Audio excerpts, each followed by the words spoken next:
assumes that someone's going to honor it and cash it at the other end, and that if you give the money or you have the money in one place, that someone will say, I have access to that somewhere else. So this implies that you have some kind of central bank or central loan organization who's going to be good for the money. So it frees up your ability to travel. It frees up commerce because, again, the money doesn't have to be moved from Samarkand back to Cordoba in order to go back the other way the next year, so that you can base it all on trust and faith. And Muslims became some of the greatest merchants of Middle Ages. And the greatest craftsmen as well. From the Persians, Muslim blacksmiths learned how to fold steel to give it strength and flexibility. The swords made in Toledo and Damascus had no equal in the world.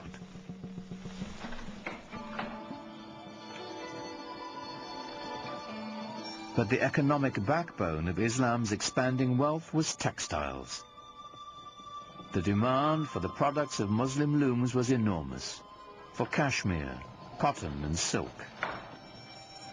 Textiles were simply the gas and steel industry of medieval times, because you have to think of textiles not only as growing the plants, but making all the dyes, and it was the dyes that were particularly expensive and imported the farthest. And then you need all the fixtures and mordants and equipment for looms, and then you need to transport these textiles. So collectively, the industry of making and transporting textiles was the mainstay of the economy.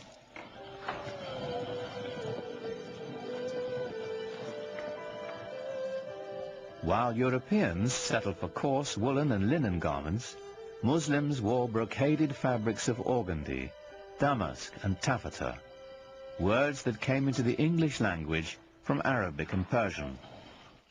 The fabrics that were produced in the Islamic world were among the finest ever produced, and they were made of not only plain linen or cotton, but also very, very fancy silks, cloth of gold where silk thread is wrapped with gold, and with very, very complicated patterns. These complex patterns were coveted by wealthy Europeans and the church as well. When the Christians needed a cloth worthy of wrapping the bones of their saints, the choice was obvious. They looked to a Muslim loom. But sometimes the fabrics were trimmed with decorative Arabic text from the Holy Quran.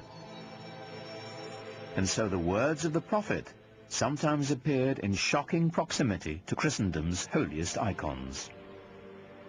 It is not unusual to find in Italian Renaissance paintings, for example, to find paintings of the Virgin wearing a robe of very fancy patterned cloth and precious silks embroidered with gold or woven with gold designs. Sometimes they would say things with an Arabic inscription on it, which says, "There is no God but God, Muhammad is his prophet," in Arabic.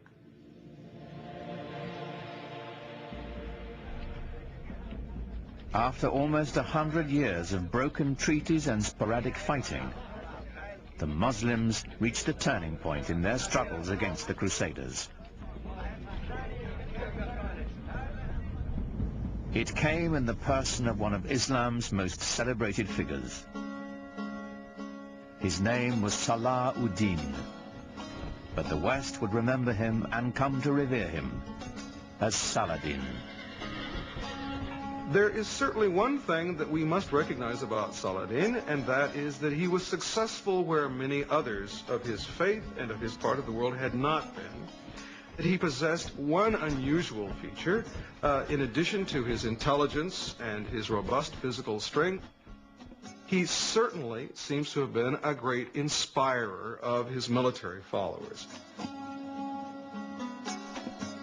In 1187, Saladin amassed an army of 12,000 mounted warriors and lured the Crusaders out of Jerusalem onto a plain between two hills called the Horns of Hattin.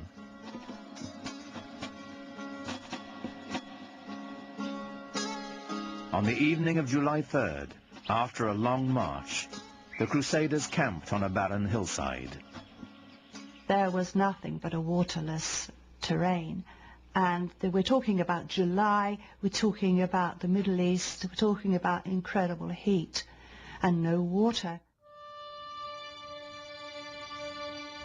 As dawn approached, Saladin's men set fire to the tall grass, and a strong wind carried the flames into the Christian encampment.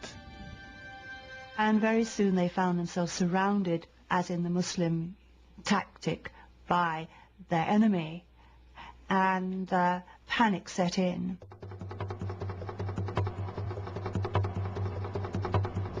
The flames bore down on them, and the heat became intense, Saladin's secretary wrote. The people of the Trinity were consumed by the fire of flames, the fire of thirst, and the fire of arrows. The army of the Crusaders was totally decimated. The victory at Hattin was a real turning point for Saladin. It meant that he could then proceed to take Jerusalem later on that year. 3 months later, Saladin entered Jerusalem. For the first time in almost a century, the call to prayer floated over the holy city once again. Allahu Akbar, Ashhadu an la ilaha illallah, Ashhadu an la. And yet, remarkably, Saladin leveled no retaliation against Christians or their holy places. In the Church of the Holy Sepulchre, Mass was celebrated as usual. Saladin also decreed that Christians who wished to could leave the city with their property. Those who chose to stay would be allowed to worship freely. When his reputation reached Western Europe of the way he had behaved in Jerusalem over the conquest, he gradually became the most famous Muslim of all time.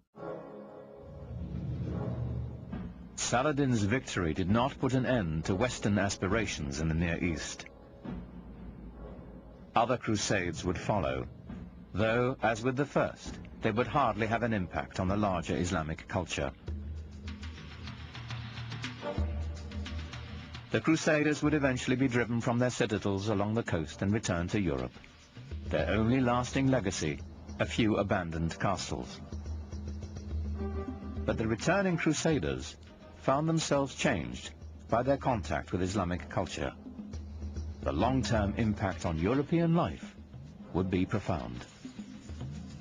They were just amazed by the material culture that they found there. I mean, the quality of the merchandise, the quality of the goods was far better than anything they could find at home, and they brought it home.